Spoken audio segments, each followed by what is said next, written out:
ఓ దిక్కు దేశంలో ప్రధాని నరేంద్ర మోడీ సారు కేంద్ర మంత్రులు రాష్ట్రాల ముఖ్యమంత్రులు మంత్రులు అంతా కూడా పెట్రోల్ వాడుడు తక్కువ చేయాలని ఉన్న కాన్వాయి బండ్లు మొత్తము బందుకు పెట్టించి ఒకటే కారేసుకొని పోతుంటే తెలంగాణలో చేయి సర్కారు మంత్రులు మాత్రం అందుకు ఉల్టా ఉన్నారు. ఎందుకే బాలన్న అంటే చూడుర్రిగో.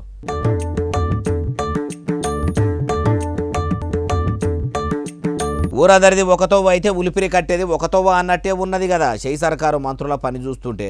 ఒదిక్కు దేశంలో పెట్రోల్ వాడకం తక్కువ చేయాలి, ప్రభుత్వ ప్రైవేటు ఉద్యోగులు ఇంటికాడికి వెళ్ళి పని చేసేటట్టు సౌలతు వేయాలని సెంట్రల్ సర్కారు ఆలోచన చేస్తుంటే ఊరోని కూరాపతుంటే ఊసుగంలోనికి దోమలాపత అన్నట్టు తెలంగాణ చేయి సర్కారు మంత్రులు Komatireddy Venkatreddy sir, Adluri Laxman sir, Uttam Kumar Reddy sir ముగ్గురు కలిసి ఇట్లా ఇంత కూడా శరం లేకుండా 1-2 కార్లు కాదు ఏకంగా 60 కార్లు వేసుకొని కాన్వాయిలు రువ్వడి మీద దంచుకపోయి ఐకేపీ సెంటర్లలో అడుగుపెట్టిరట. ఉదికు ప్రధాని మోడీ సారు హైదరాబాద్ పట్టణంలోనే తలుపు పెట్టి చెప్పినట్టు చెప్తే చేయి సర్కారు మంత్రులు కొలుపు పెట్టి ఇన్నట్టే చేస్తున్నారు కదా.